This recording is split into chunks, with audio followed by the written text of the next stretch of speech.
Thank you, Roland, for the powerful lead, and so proud to be part of the Roland Martin Unfiltered Network. Keep doing your thing for the people. We are proud to follow you with Truth Talks, the show that shines a light in dark places and brings the barbecue to the public. Let's go.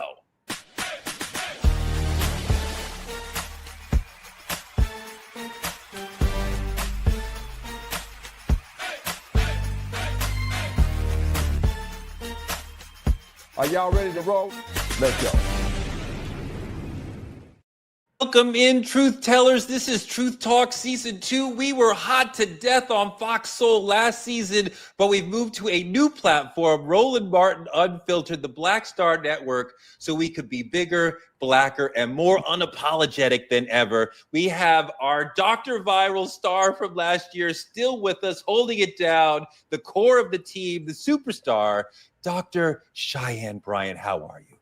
Thank you, Torre. What's up, Truth Tellers? You heard my brother Torre. We were the #1 show on Fox Soul first season, and we are definitely about to proceed that this season. Got some hot stuff for y'all today. Can't wait for you guys to meet our new co-hosts and for y'all to hear our different perspectives on these really great trending topics. Speaking about new co-host, Dr. Sarah Fontenot was part of the show last season. Now she's an even bigger part of the show this season. Welcome to the team, Sarah. What's up? I'm so happy to be here. This is for my people back home that want to take accountability. We are not playing victim to anything. We are taking our power because truth talks. Let's get it, y'all.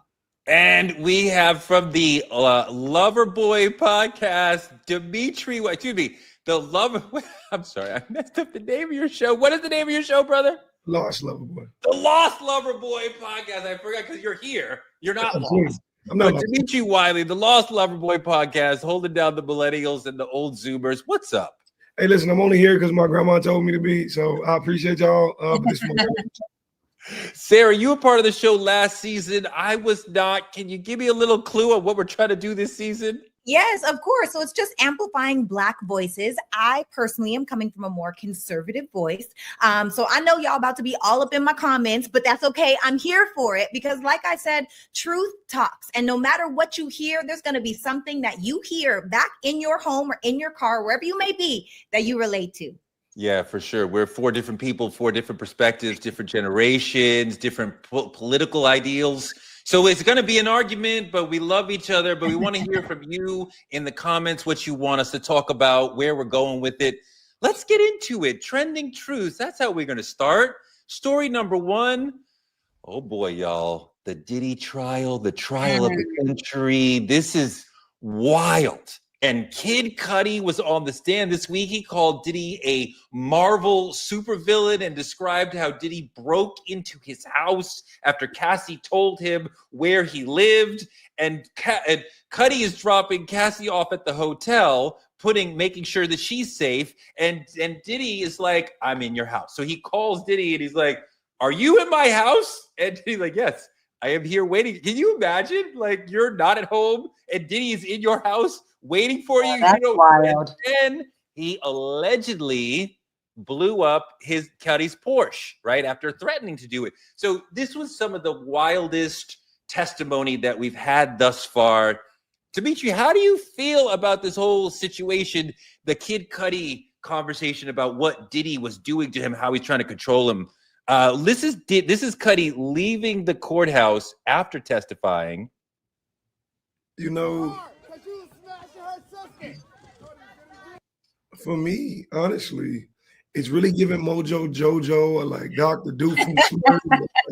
It's really giving evil villain, like good evil villain, though. And it's funny to me because I think it alludes to how powerful these people are. But just like you see in modern movies, modern cartoons and everything, the villain always gives themselves away. Before you blow up a car, you say, I will blow up your car. Like you always giving yourself away. For me, it's actually crazy how much power this man possesses and how it can be manipulated in people's lives. And it's actually kind of scary. Dr. B, you know, part of what happened here is that I feel like Cassie looked to Cudi to try to save her. And he's literally trying to save her this evening, right? And he ends up wanting to confront Diddy physically because he's trying to save Cassie. complicated situation when the brother is like, I'm trying to save the sister, and now I'm like in this battle with this maniac. Yeah, that's what happens. You know, they said allegedly she left and was in some hotel room and called Cudi and said, hey, come get me. And he did show up and he did come and get her. And so, you know, he was trying to do his dating or boyfriend role of trying to save her.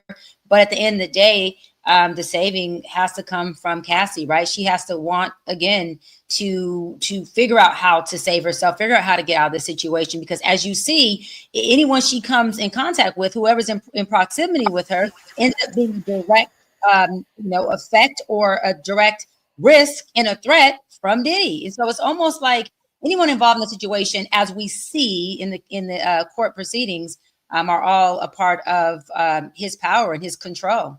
Yeah, Sarah, this is what Cassie talked about, that after this whole situation with Cudi, she went back to Diddy because in her mind, her calculus was, if I stay with him, then both of us will get hurt. But if I go back to him, then neither me nor Cudi will get hurt. Like, this is the way that she's thinking in the midst of this traumatized situation. Go, Sarah. Yeah, you know, I pity the mindset that is stuck inside of a victim, that is stuck inside of low self-worthing and to an extent a level of self-hate, right? It's crazy because two things happened when he was in Diddy's house. Did you guys know that allegedly Diddy had put the dog in the bathroom?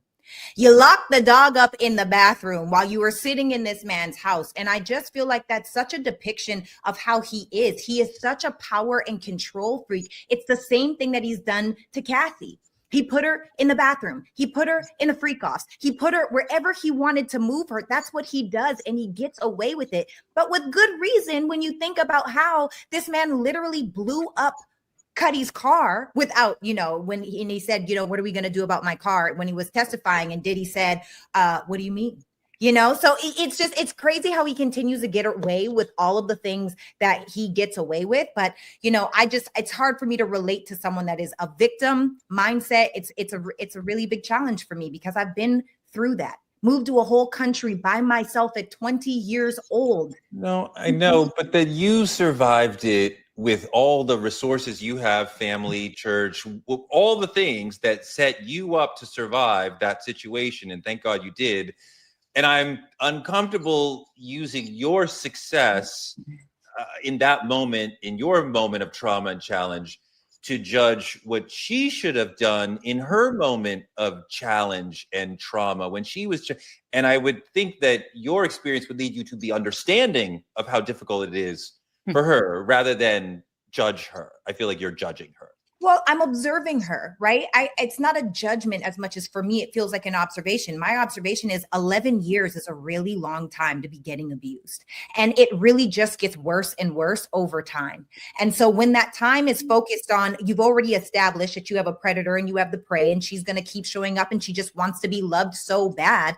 It's like 11 years is a long time. When it happened, whether it was year 1, year 3, year 5, year 7, or year 10, you should know it's time to go at some point. Demetri, this man, Diddy, he screamed at me on at least 2 occasions.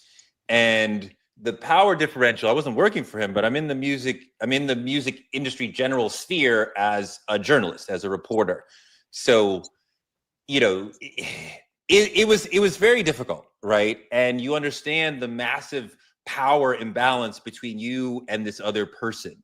And he was threatening to me, right? And I'm like, I don't think you can actually hurt me because you're not going to call my publication and get me fired. But it was definitely like a traumatizing situation that you understand. You see like power, like showing itself to you. And it's difficult. And Cudi is dealing with that as well. Of like Diddy showing like power on him. Absolutely. And I think this is not about Cassie to any degree. Like, this exact conversation is not about Cassie. And the reason I say that is regardless of how you frame that or look at that, look how powerful this man is. You break in my goddamn house.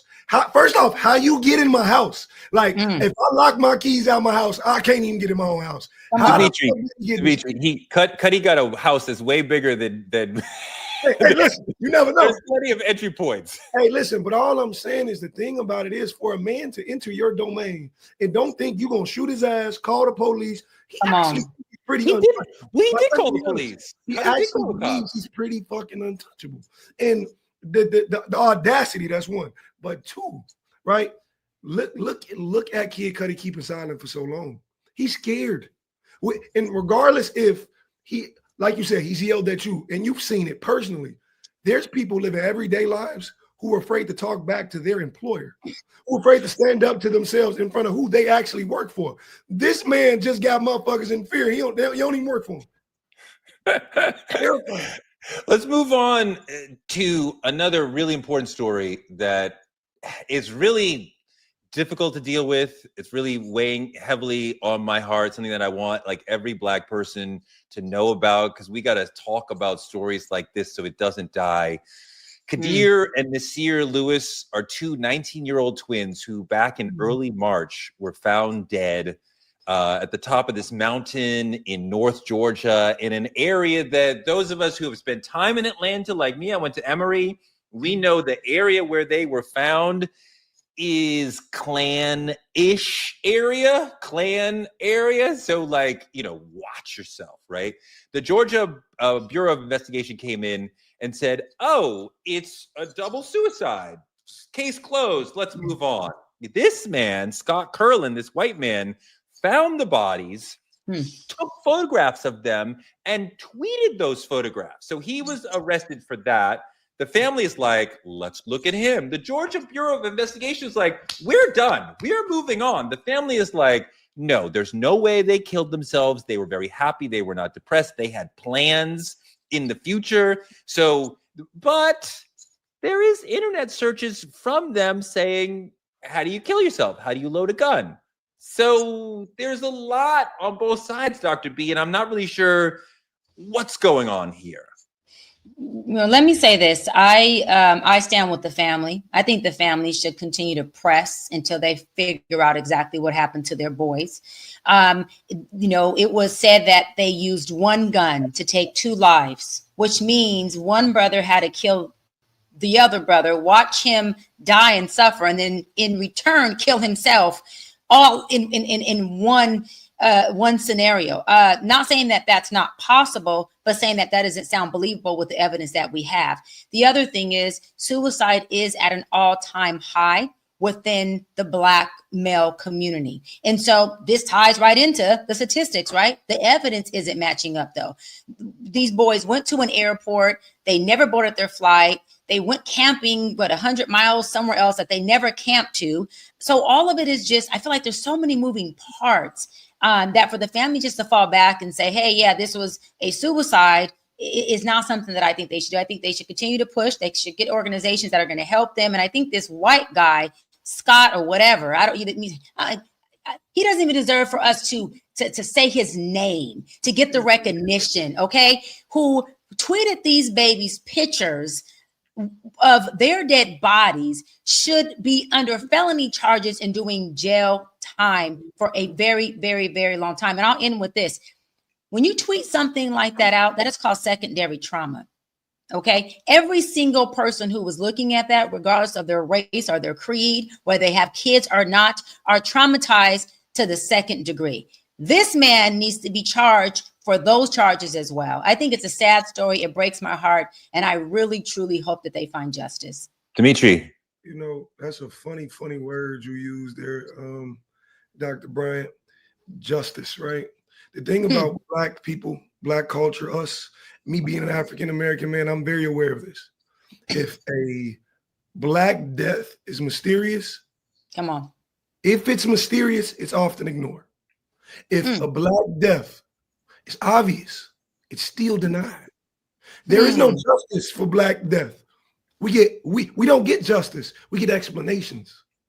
And that's my problem. When something happens with white death or in white culture, whatever the case is, when it happens there, they go Sherlock Holmes. We got to stick with Chief Wiggums from the fucking Simpsons. Like, how the fuck, how are you better the moment the culture shifts? I don't understand it personally. Honestly, being a black man, it's terrifying out here knowing I got a black son that I have to protect one day. You look at the statistics, like y'all said, and the facts of everything. This is KKK territory they were found in.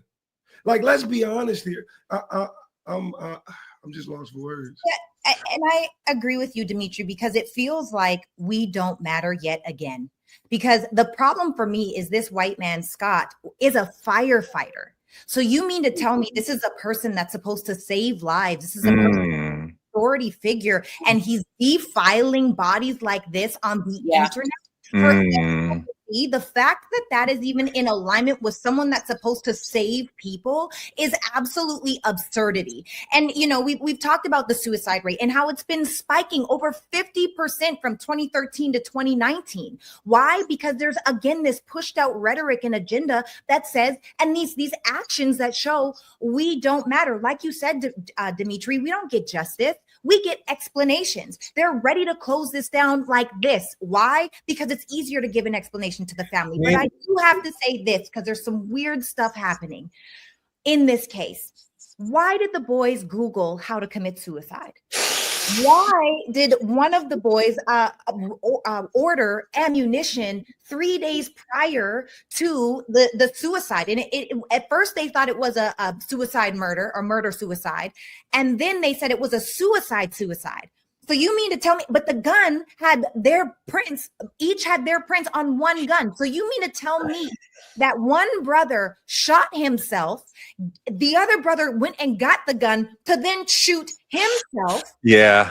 Doesn't make any sense. No. But then also, why are you ordering ammunition? Why are you Googling suicide? Why is this white man finding you in the middle of the woods before we even knew that you guys were gone? None of stuff makes sense to me. Those are all great questions. I have all those questions. There's so much sort of mystery and cloak in here. It's very opaque. I don't really believe that there was a suicide here, and it ties into what Demetri was talking about as far as the fear of being a black man in this country. I am way more afraid of the police and whatever, you know, Proud Boys, KKK, all the white supremacist organizations that still exist, and many of those people are in the police force. We have a whole segment on that. I'm more afraid of them than any criminal in this country, right? Like I feel like I am far more likely to get shot or hurt from a cop or a white civilian rather than somebody who I'm supposed to think is a black criminal, right? Like that is my real fear, right? And to sort of have my life ended or have my children's lives end out of something like this, right? Like a weirdo white people trying to come in and like take us out sort of situation, because I'm not buying the suicide thing at all. We're gonna have to keep an eye on this case because this is a lot of questions, important, young. I mean, these are two young people. These are two lives, just the beginning of their time. We have to support the family by continuing to talk about this story and not letting it die. Hopefully, at some point, we can get some sort of closure. Demetri, you have one more thought on this? I think I've dealt with suicide. I've dealt with mental health issues. I've been there. I understand as a black man the weight of everything going on and how terrible it can be and how much you have to live in fear with the pressure of the world already. I'm gonna tell you something. I attempted to take my own life and I'm still here. So thank God. But if I was gonna take my life, I didn't travel to the woods. I did it in the comfort of my own home. And all I'm saying is you have to be able to go move into the minds of someone who's actually dealing with a mental illness. You ain't got to travel to the fucking woods to do so. You do it right where you stand if that's how it is. But, you know, it's a heavy case. Let's please keep an eye on it. It's powerful that you acknowledge that you've had suicidal ideation in your life. I have had suicidal ideation moments in my life, and the place was a huge challenge because I'm like, I feel comfortable at home. I can get access to the things at home. I can do, but my God, I could never have my children and my wife walk in and he's there and then they have to, so I would have to leave the house. And then when it says like, you have to leave the house to do it, well, then, you know, then it becomes very, very complicated. I don't think this case is about suicide at all. So let's keep an eye on this story as the months and years go on, because this is an important one that we have to keep an eye on this, at least for the families, to support them in that way. Yeah, but right. Hold on, Torre and Demetri. Thank both of you as Black men for being vulnerable enough to share that with us, because that is huge, and someone's going to hear that. And I hope that they are very inspired by your boldness and your courageousness to share theirs. So I got to say thank you, because brothers don't speak up on it enough. I'm in this field for 17, 18 years. I love you, brothers. I'm happy you did not go through with it. I'm happy that ideation did not turn into an actualization. And I'm so grateful that y'all share that with me. So seriously, I love y'all. Thank you. Thank you. I mean, you know, keep in mind, I'm sure you've seen this in your work, Dr. Bryant, that the suicidal intent is not like that person is suicidal and they'll just try and try and try. No, you have depression, and then you have moments of spike where you're like, I can't deal with it anymore. But if you can find a way to get through that day, then it goes down, and then you're back at your baseline of depression. And like, maybe you can if you can hang on, then you can get to a safer place emotionally and keep. But please talk to a professional like Dr. Bryant. If you're like, hey, don't just rely on your friends. Don't just rely on the internet. Like, go talk to a professional who is trained to help you in those situations. There's hotlines. There's therapy professionals like Dr. Bryant and others that you can find. You could talk to somebody 5 minutes from now. So like, there's no excuse, right? And there's no more stigma. So let's involve the professionals. Yeah. And then Torre, just you want to let everybody know, call 988, which is a suicide hotline for those who may not be able to get into session quick enough, who you don't want to call 911, you'll be on hold forever. Call 988, which is a suicide hotline, and that is nationwide. So no matter where you at, you can call that and get some help. So I know someone who probably wanted to call 911 recently. Let's move into the politicking part of the show. The president of South Africa, Cyril Ramaphosa, surely wanted to call 911 after his crazy, wild meeting in the White House with Trump. Look, message to world leaders: if you go to the Oval Office, it's a trap. He's going to screw you over. You don't want to be there. Trump calls his brother to the White House and then educates him on South Africa. Trump is lecturing the president of South Africa about the white genocide that is not happening currently in South Africa, showing pictures. Let's show the video. When it's there's a lot of hatred, there's a lot of death. It's a bloodbath. It is. I get the unfortunately. I get the satellite pictures of that field, of that killing field. You never saw anything like it in your life. It's horrible. It's a horrible thing that goes on. But there is not a white genocide happening in South Africa. Period. Full stop. But Trump wants to have a conversation about something that's not happening. Demetri, go. The real land grab here was fucking colonialism. Like, let's be honest. So don't fucking cry for sympathy for white farmers. And you saying it's the worst you've ever seen. What the fuck does the history book show? Because when I was a kid in school, what I had to go through in the videos I watched, I guarantee you it was not 40. It was 40 million around this month. And it's, to me, it's a bit of insane because I know exactly who this is I'm watching. The thing about Trump, right? I'm watching a businessman. He did not fly that man for South Africa for sympathy. This was strategic. This was business. This was for sympathy. You understand what I'm saying? And I'm disgusted.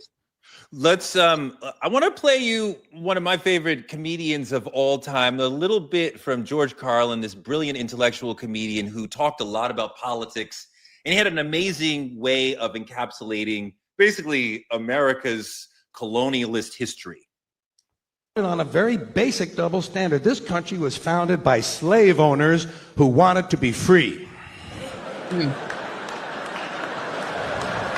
Am I right? A group of slave owners who wanted to be free. So they killed a lot of white English people in order to continue owning their black African people so they could wipe out the rest of the red Indian people and move west and steal the rest of the land from the brown Mexican people, giving them a place to take off and drop their nuclear weapons on the yellow Japanese people. You know what the motto of this country ought to be? You give us a color, we'll wipe it out.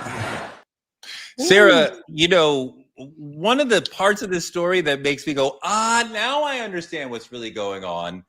South Africa is leading a charge in international diplomacy and courts against Israel and against their genocide of Palestine. That's why, part of why Trump wants to have the South African president in to try to rap him on the knuckles. Yeah, I agree. And you guys know I like looking at the facts before I try to draw any conclusion. And this is what we know. We know that it has been reported that there were 19,696 murders in South Africa in 2024. 36 of them occurred on farms, and only 7 farmers were victims. This man is talking about 40-something grave sites. Sir, even if we look at COVID in America, they were throwing bodies into crates that we made in the ground. What are you saying? This is the worst thing you've ever seen in your life? I just so strongly feel like people that have privilege never want to admit that they do, because now they're freaking the slide of the hand. But this is really and truly blatant racism. This goes back to the story that we don't matter. Why is he so focused on white farmers? Why is it not just farmers? Why is the focus on the fact that these white farmers are dying and this is what's happening? And you know, I'm sick and tired. Well, here's the thing, Sarah, and here's the thing, that to try to deal with that question, I think South Africa is a really important vision for MAGA, right? Because they're very afraid that we are moving toward a majority country, right? In about 30 years, most adults in this country will be non-white, right? People on the right and MAGA folks are very afraid about this. And South Africa is a vision to them, a nightmare vision to them, of a country where white people were in charge and now they're not. And they're like, what if we become like South Africa? So this becomes part of why South Africa becomes this obsession for the right. Dr. B, what do you think? First of all, this is about money. Second of all, Trump called that president in there to bully him. He knows they have a high crime rate. This is not about race. This is about money. He knows that they have a high crime rate. The president of South Africa said, Trump, let's get past all this bullshit you're talking about. He didn't use those words. He said, let's talk about the fact that we have a high crime rate. So we need to use Elon Musk's Starlink because we need video surveillance so that we can see the crime that we have, so we can create more public safety and we can dissipate the crime that's in our country. Who owns Starlink? Elon Musk. Who's from South Africa? Elon Musk. Who is actually running the country? And Donald Trump is just a spokesperson. Elon Musk. This is all tied to that. Second thing is, what they're trying to do is, because I've been to South Africa, in order to own a business as a white person in South Africa, an actual native African Black person has to own 51% of that business or you can't own it. They're doing that so that they can even out from what the apartheid did, which was take away the equity and equality of Black people having any ownership or having any type of wealth in that country. They don't like that. Elon Musk is saying that that is reverse racism on white people. So all of this is just a money move to say, okay, we're going to put this South African president in the White House. I'm going to bully him. And then I'm going to have him tell me pretty much, listen, we need this Starlink system so we can have surveillance of what our country's doing. Let me go a little further. Guess what surveillance gives him to, y'all? Torre, Demetri, Authoritarianism. Authoritarianism. Come on, Torre. What does surveillance give them? It gives them insight, direct insight on what's going on. They can watch every fucking thing from anywhere they are. Wait a minute. Elon Musk has access to what? All of the American Social Security and all of our contacts? Come on, Torre. Let's stop playing. This is about them taking over a nation, a country. This is a world order. We're not about to play with these people. Trump don't care about any of that stuff he talked about people dying or white genocides. He wants to show that the crime rate is crazy. And one last thing in our land, when you can show the world that the crime rate being high is affecting white people, guess what? Things get done. That's why he had to make this seem like it's a white genocide. No, it's not. It's been a Black genocide since the apartheid. Don't play with us. You know, Demetri, part of what Trump is talking about here is that we need immigrants who can easily assimilate into this country, and the 59 white South Africans who they just led in this country, they're the children of Afrikaners who used to run that country in a very brutal and messed up way. They will have an easy time assimilating, which this is such an incredibly racist notion of like, let's let in the white people, but we can't let in the brown people because they can't assimilate. It doesn't even relate at all to American history or culture. Go ahead. You know, the thing about it is, I think that's the thing about racism. It never has to relate. It never has to connect to anything. How the fuck are you talking about somebody who stole some land on stolen land yourself? How the fuck are we talking about any of that going on without acknowledging the building you're fucking sitting in? South Africa ain't been on Trump mind since ever. You understand what I'm saying? It's never been a conversation until it was beneficiary, until the businessman in him kicked in so he can see a pivot for the United States. And my thing about it is this, and I'm going to say it, I'm going to be honest, this is truly how I feel. I don't give a fuck about the 40. I don't give a fuck about the 60, however many people it was.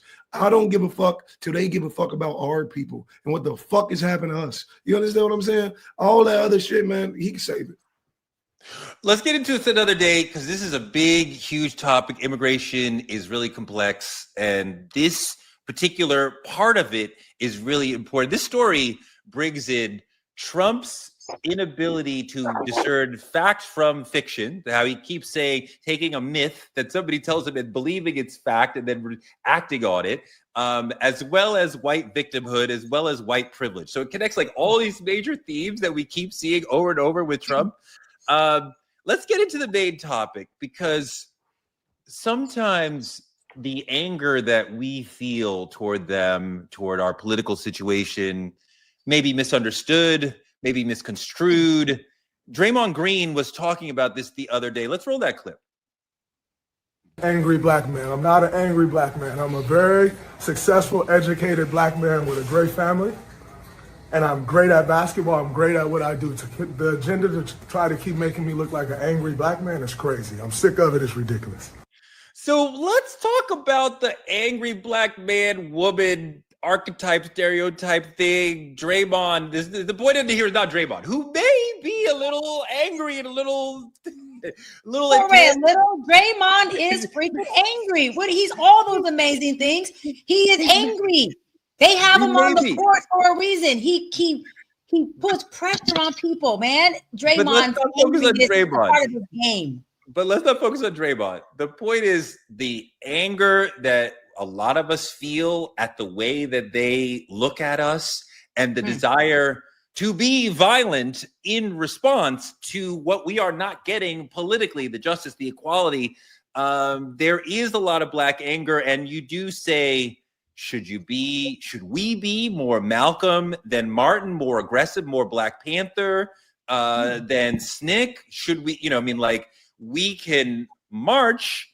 Look at them rioting.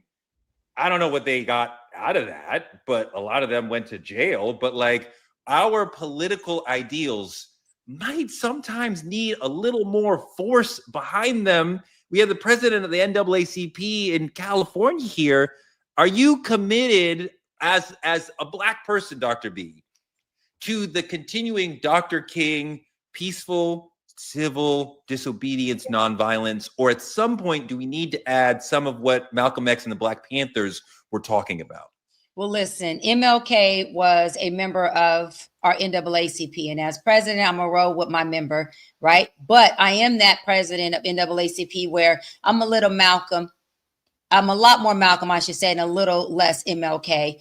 And we have a lot of those leaders within our organization where, they are protesting, they are giving those speeches, and they are showing that our Black voice matters. And that is needed on the streets. But we also need people who are like Malcolm, who are going to say this is where it stops, who are going to stand vertical in who they are, who are going to do an eye for an eye, right? Who's going to not just turn the other cheek, but going to say, we're going to face this head on, and whatever's necessary for us to do it is what we have to do. I don't think there's one leadership that's needed. I think it's a collective. I think screaming and having a voice and protest and getting their attention is a great way. And I think saying, listen, we got to step on your fucking toes, and that's what we have to do, then by all means necessary, from my brother Malcolm, like you said, by all means necessary, then so be it. But both leaderships are necessary. I would never negate one.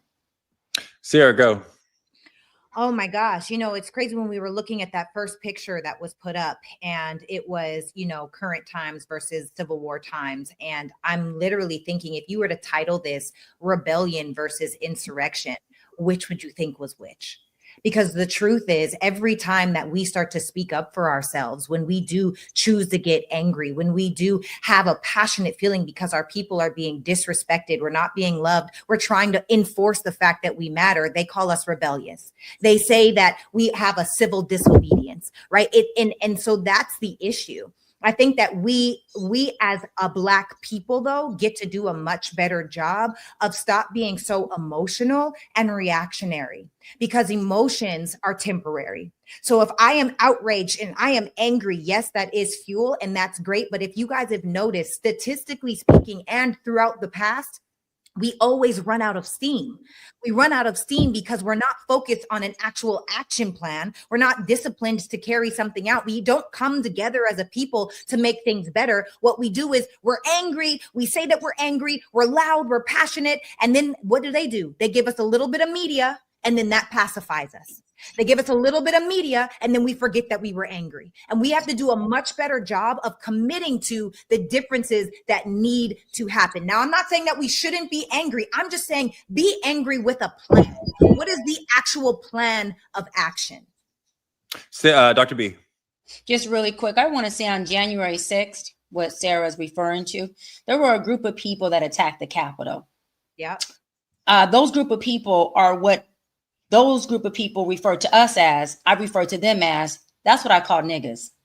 Those were niggas attacking a Capitol right here in this video. On the left, you got niggas attacking the Capitol. On the right, you have leaders of all races, of all creeds, of all ages who are marching and protesting for issues, legislation, concerns, and change and justice. Two totally different people. And so when they say niggas, I look at them niggas who are attacking the Capitol, who should have been criminalized for these acts, who our current president has what? Pardoned many of those niggas. So that's how I look at it. I don't look at niggas being a race. I look at it as folks who are doing ignorant acts, crimes, such as the ones we just seen in that photo. I love that picture because it speaks to my pragmatism that I am with you, Dr. B, as far as the Malcolm vibe. And at some point, we do need to show, like, we're very upset. We're upset enough to riot. Like, those sorts of things do move the political system over time. But we cannot have a violent uprising against this country. Like, we need to have, even the picture on the right here, these people are engaging, as far as I can tell, in property damage, right? They are not attacking individuals, right? I believe they're attacking a statue, right? Because you see a Civil War statue, right? So when we're doing that sort of thing, we are showing the capitalist structure how angry we are. When we attack individuals, now the structure will come back and crush us. We cannot survive in that way. So even though we feel the anger, and you think about somebody like Rodney Hinton Jr., right, in Ohio, his son is murdered by a police officer. And then he goes the next day and purposefully kills the officer. Yes. Now, I'm not saying I would have done it, but I understand, right? And can we make success? Can we have political success doing that at scale? Absolutely not. And I am not telling other people to go do that. But I feel it. And I know that there are other people who feel the same way. Demetri, I know that there's a lot of Black men who feel like doing what Rodney Hinton Jr. did. Yeah. It's so much for me to unpack right here. So forgive me if I have to take my time, because this is something, the Draymond Green thing, I'm with him. As a Black man, I feel like we should be angry. We should be very angry. But the thing about it is they label us this. We were trained to be passive, right? Not because it's morally correct, but because it's manageable. That's the fucking problem. That's what I see. And the thing about it is, we talked, you brought up, Tori, you brought up Martin and Malcolm. Yep. What people often misunderstand about Martin and Malcolm, Malcolm was strategic, not violent. Martin was radical, not weak.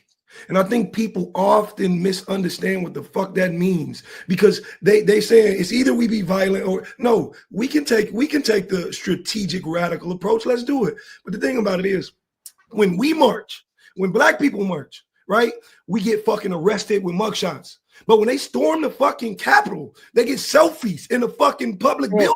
Like, I don't understand it.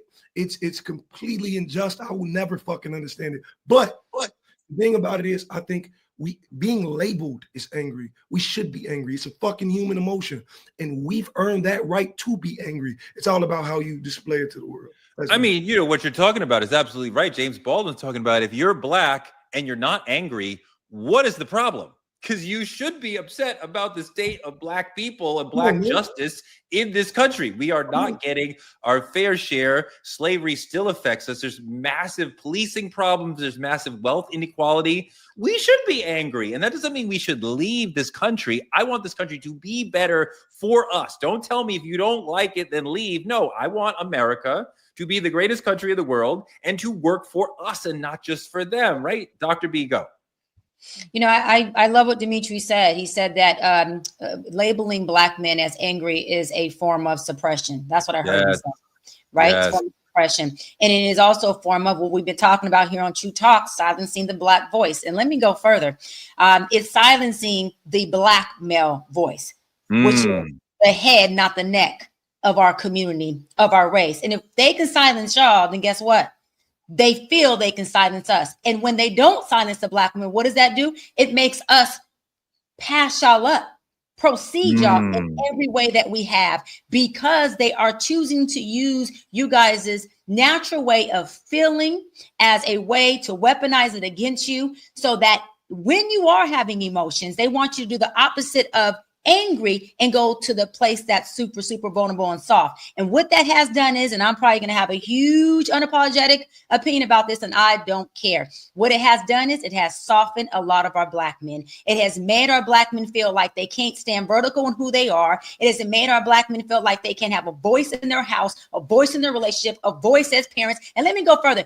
They don't even talk about y'all asses at the presidential debate. They don't care about your diabetes. They don't care about your prostate cancer. They don't care about the black on black crime. They talk about the black woman dying 3 times more when giving birth than a white woman. They never mention the black man. And let me say one more thing. When Kamala was running for office, our sister Kamala, she didn't mention y'all Negroes either as much. This is where I have a problem when it comes to politics, Tori. You can look how you want to look, because the black man is the last man who is mentioned. Y'all have the right to feel the way you feel, express how you express, run your household, be parents, be fathers, and stand up. You are not the statistic that they are telling you that you are. You are better than that. And we as black women and black men and our allies have to represent in that space. Until then, we will be silenced. No, that was 100% with all that. I just want to give respect to my friend Kamala, who I love and respect. Respect her as a black woman, but we're going to call things wrong when it's wrong. In our black community, we have to have think tanks where we say, listen, Dr. Sarah, I love you, sis, but you was out of pocket here. And Dr. Sarah could say, Doc, listen, love you, sis, but this is what's needed for us to do better collectively. We got to have that emotional intelligence. We can't be an oversensitive freaking community. We can be emotional, but we can't be oversensitive. 100%. Let's listen to Draymond Green again. Angry black man. I'm not an angry black man. I'm a very successful, educated black man. He is a very... And I'm great at basketball. I'm great at what I do. The agenda to try to keep making me look like an angry black man is crazy. I'm sick of it. It's ridiculous. You know, you do have to worry constantly, Sarah, as a black man or woman in society, in mixed society, right? It doesn't come up when we're just with us, but like when we're interacting with them, the least little tone, the least little face, the least little aggressiveness, and you're that, right? And sometimes you're not even, they don't even say it. You just think it. You know that they might think that. So you're dealing with stereotype threat as far as not trying to, it's a very complicated thing that's going on inside us. Yes. Can I ask you? Oh, Sarah, let me just say one thing that I feel like one of the reasons why we're looked at as angry is because they have suppressed us not to be. So now when we start feeling our real feelings, it's like, oh, whoa, this isn't supposed to happen. But when I have conversations with my 85-year-old great aunt Marge, and she's telling me about in the past how she used to say her mother said, don't start no trouble. If they look at you a certain way, if they spit on you, if you go, don't drink from that fountain, don't start no trouble. We don't want no trouble over here. And it wasn't until the late Congressman John Lewis was able to say, we need more good trouble in our life. We need to be those voices. We need to get out there. We need to have these conversations. We need to come together, because to be honest, if you look at who has control, the only reason why who's in control is because what did they do? They raped, they pillaged, and they killed.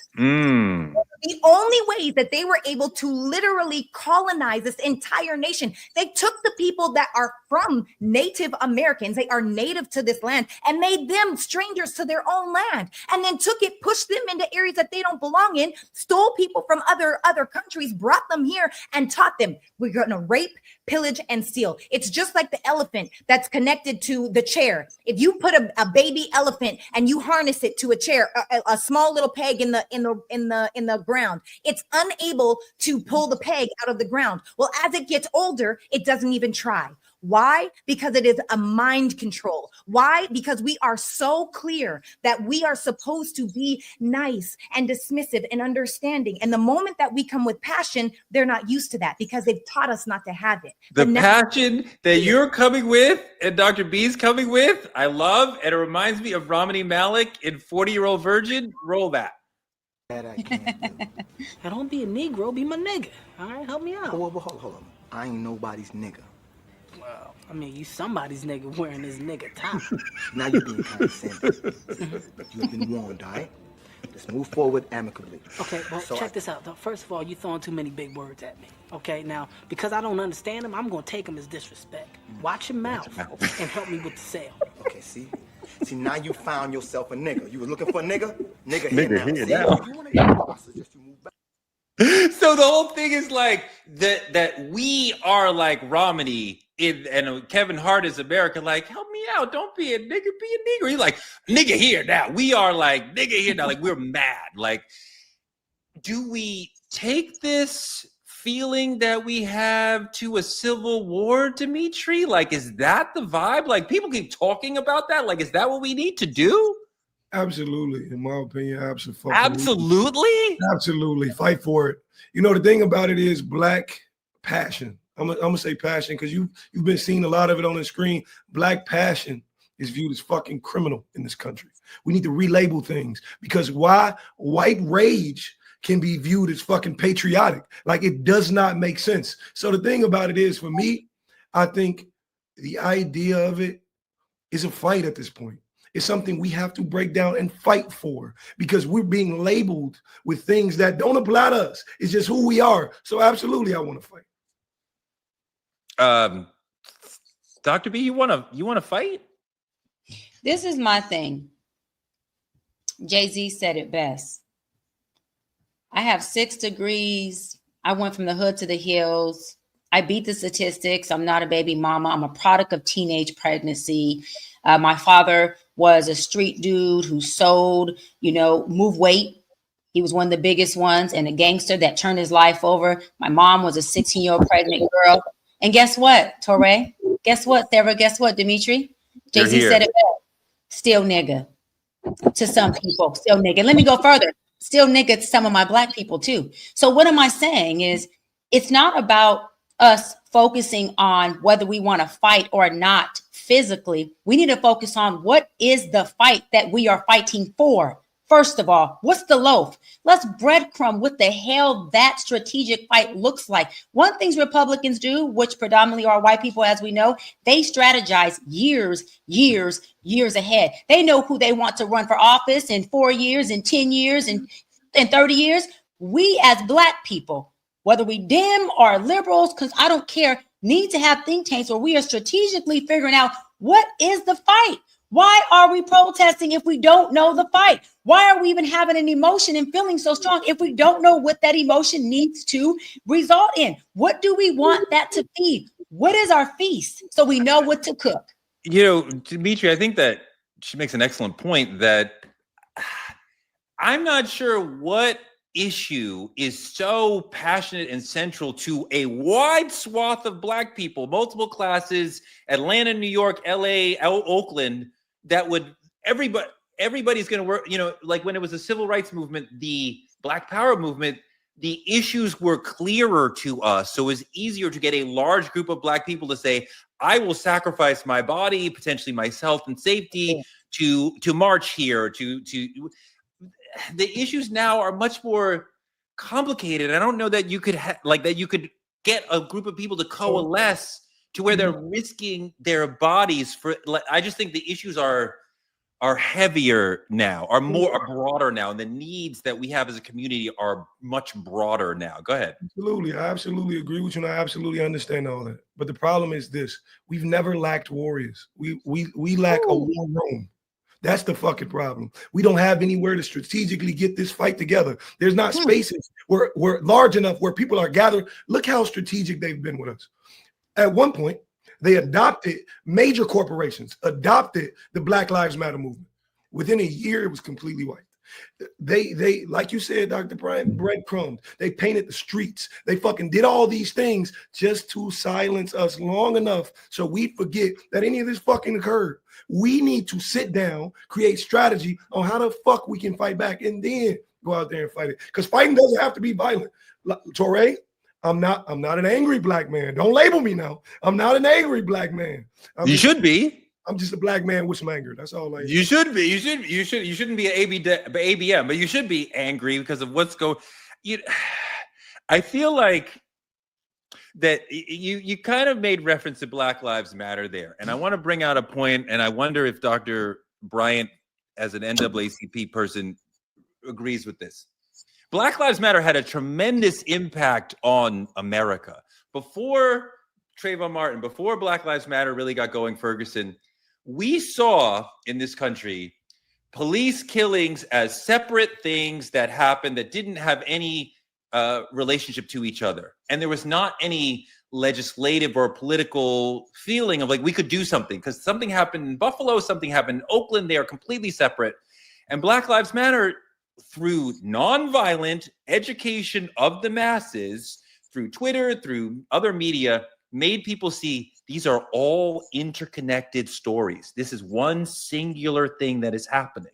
And we can have things like body cameras and consent decrees and other ways of reshaping policing, not changing what Black people do, but changing what the police do to have better outcomes. It's not perfect, but we made the media and the country understand this is one story. So they had a massive impact. They can't save every Black person who's on the wrong end of a police gun, but we did have a massive impact, a massive change on America from Black Lives Matter. Dr. B. I want to say this really quick, because Demetri, you said, as you continued, some really good points, Ray, you just did too as well. When you talk about the angry Black man, another thing when it comes to protesting, or to your point, when it comes to organizing, right, for these issues, why is it that we are only organizing when there's a George Floyd moment or when there's a death? Why are we not organizing being preventative? Why are we always being interventive? That's not how it works. Second thing is, when we are out there protesting, when we are out there doing this fight, violently or not, there's a huge, gigantic percentile of us, especially our Black men, who will be prosecuted. Guess what prosecution does? It puts something on their record that then makes it hard for them to get a job.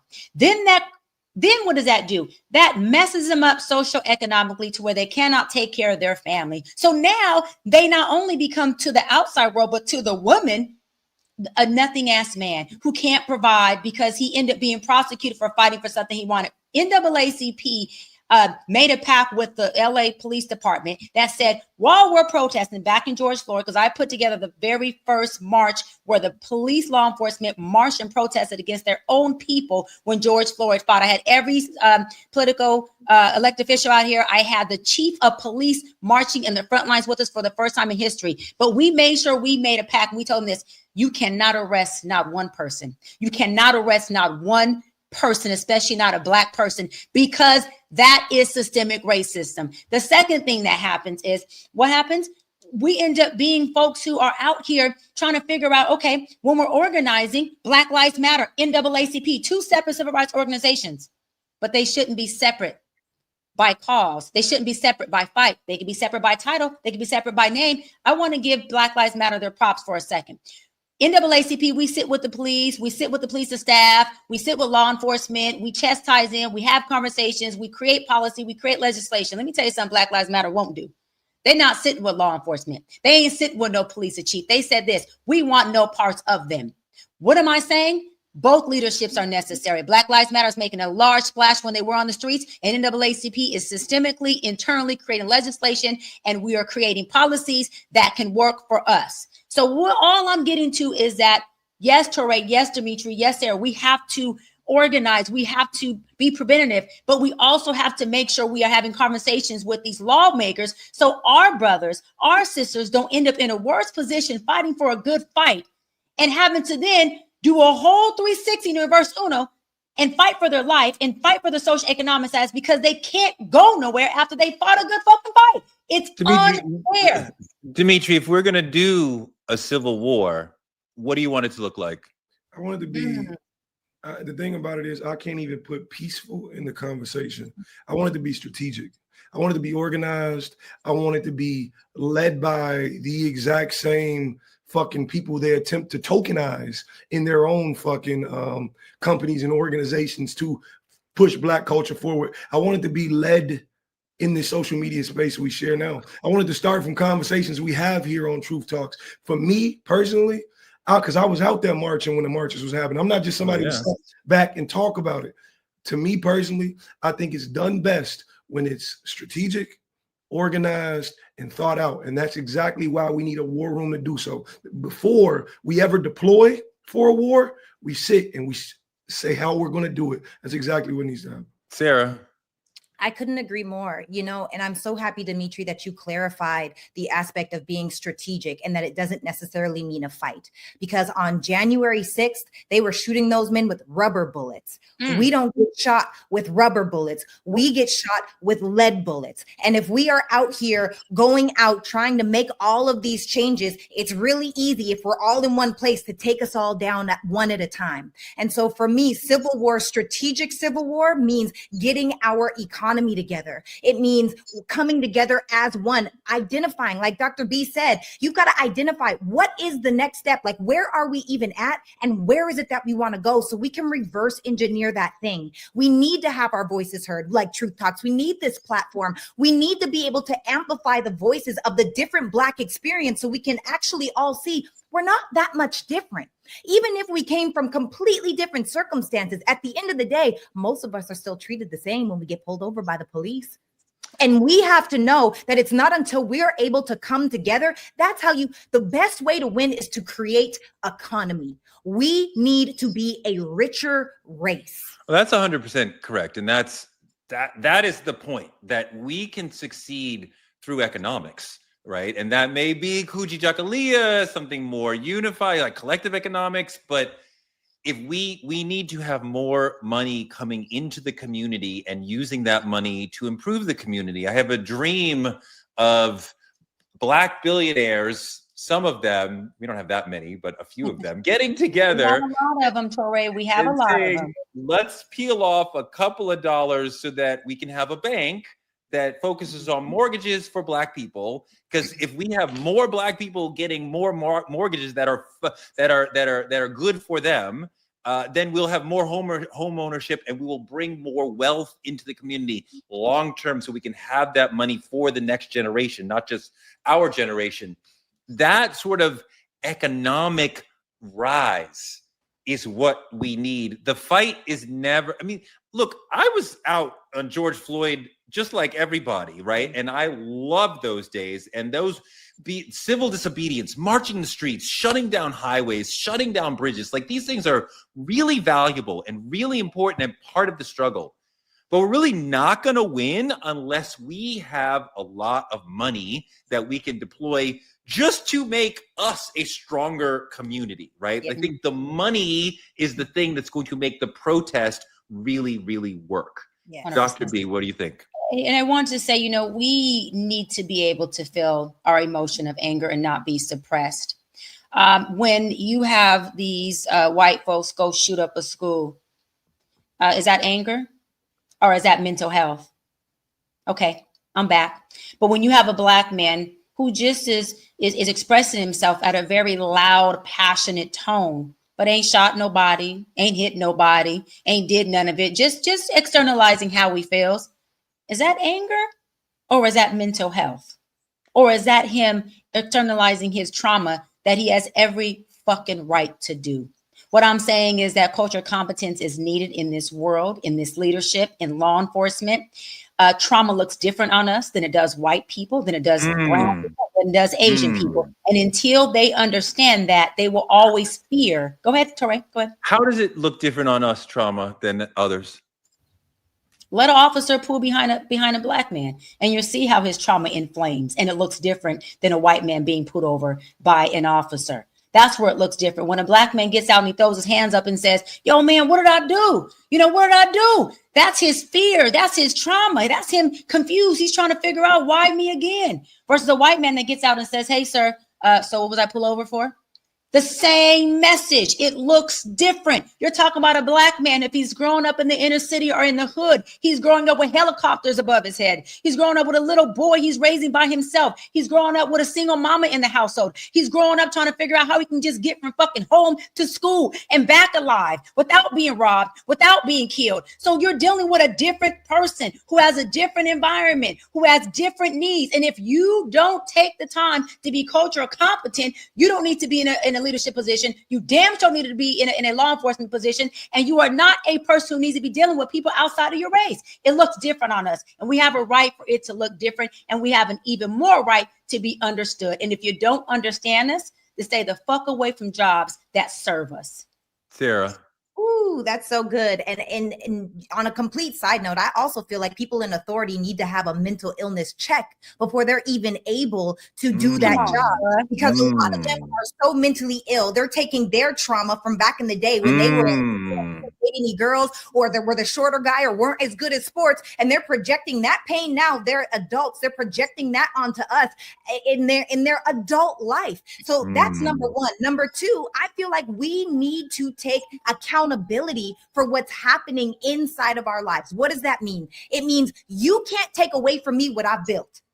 If we get focused on creating economy for ourselves by joining together, by having actual business plans, by pooling our money together, by creating an opportunity for us to grow together instead of that crabs in a barrel mentality, everything will change, because we are some of the most powerful, resilient people that exist on this planet. And as long as we can work together and identify the issue and work against that, take that anger and funnel it into strategy, funnel it into intention, funnel it into action that needs to happen day by day by day. And one day we'll look up and life will look completely different. Demetri. Absolutely. I couldn't say it any better myself. The trauma shows up in a number of ways they'll never understand because they've never experienced it. You don't understand what it's like Dr. Bryant said, for police to pull behind me. You don't understand what it's like to be in the richer part of the city and eyes and people looking at you and XYZ. You don't understand what it's like to be a Black man. And I got a concern whether my application is being viewed at the same level this motherfucker next to me is. Those are things you never understand. That's trauma we have. And what people don't understand is trauma shapes your confidence. Trauma shapes how you present yourself to the world. Trauma shapes all of you. And then we show up in these spaces and we don't have what it takes. Why? Because our trauma never let us get there, never let us develop fully. So this motherfucker get the job when I was way more qualified. To me, I think the thing about it is we've taken on this notion of suppressing this trauma. And now you see this uprise and you want to call us angry because of it. Yeah, God damn it, I'm angry. I should be fucking angry. Sure. That's what my trauma made me. Your trauma made you peaceful. Why? Because all you've ever seen was fucking the easy road. Fuck that, man. Doc. You know, there is an amendment I was trying to look up, but I can't find it. I did a really amazing event with Ben Crump, the biggest civil rights attorney in the world. Yeah. And there's an amendment. I'm so sorry I don't have it because I love to educate. But this amendment talks about, because Sarah made such a good point, that law enforcement by law cannot have a mental health illness diagnosis and be an active officer. Okay. Now, they have that, but guess what? It's not mandatory that they see a mental health professional quarterly or yearly. So who is checking the balance? Where's the democracy to make sure that our officers that are serving us are not impaired? Who's doing that check and balance? Because what it says is if an officer is impaired, then guess what? He has to step down until he either gets the treatment he needs or he cannot operate in that capacity anymore. So I'm not going to name drop because I won't do that to my friends, but I have friends who work as port police, friends who work as LA PD officers. My brother's a 14-year officer as well, who have been diagnosed with depression, with anxiety, with PTSD. Not my brother, but many of them. And guess what? They still suit up every day. They still put a badge on every day. So what am I saying? Go ahead, Torre. What am I saying? Go ahead, go deeper. Let's go a little bit deeper. The FBI has made it clear that a lot of white supremacist organizations told their people, go into law enforcement. So the next time you get pulled over, that officer in blue might be in the Klan. He might be in the Proud Boys. They were very purposeful and intentional, saying we need to maintain our power. And the way we do that is sending brothers into law enforcement. Like that, and we don't even know, like you're talking about with the mental health, we don't know. We don't even know because we can't quantify who's in the Klan. You don't put that on your resume, right? That's why we don't know, Torre, because it's not in the bylaws. It's in the amendments, the Constitution. But if it's not in the law enforcement bylaws, then guess what? They don't have to follow them. So we as NAACP are fighting to change up and take out some of those bylaws and put in bylaws that work for people that look like us. Because if the bylaws don't say you have to be mentally impaired, then guess what? Y'all got me pissed off. She'll keep going anyway. Fuck this shit. Love the passion. The fire is here. Are you an angry black woman? It's all about. You know, hold on. Let me say this. Demetri asked a good question. He said, "Am I an angry black woman?" Let me say this, Demetri. Oh. I am let me say this, Demetri. I am and can become an extremely angry, passionate Black woman for my Black men, for my father, for my brothers, for my kids, for my community. You damn right. And that's why they got the right one in the position as NAACP president, because I be in those chief of staff meetings, seriously, and I be cutting their asses up. And if they watching, they're vouch for it. I be in there looking like the angry, strong Black woman, and I don't care about them pressing me because I'm a press and stand on it, double down every single time. So for a person like you, Demetri, for my sister Sarah, for my brother Torre, you damn right I'm angry. And if it takes angry to move this machine, then baby, let's get this ship revved up. I'm okay with, and I don't care about titles. Demetri. I don't care about titles, Torre. I care about change. I care about actions. Care about call of action. And I care about people who look like me so that the people who don't look like us can have a different experience of us. And guess what? They can also have a better world, because as we do better, we impact every single body who's connected to us.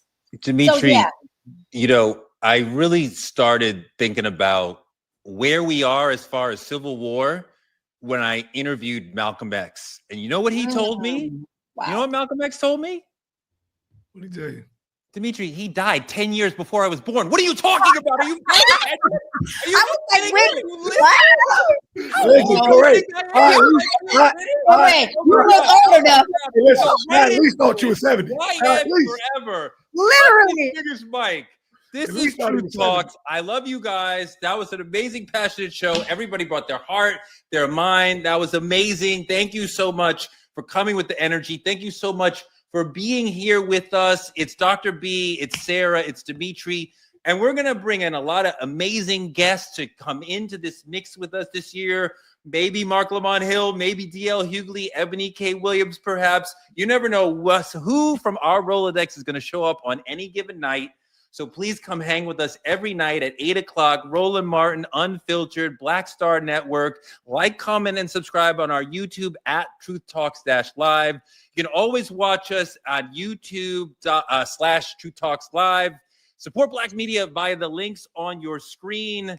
See you tomorrow. Wait, and lastly, leave in the comments how old you think our brother Torre is. We want to know in the comments, how old is this Negro? How old is Get out of here. Bye, y'all.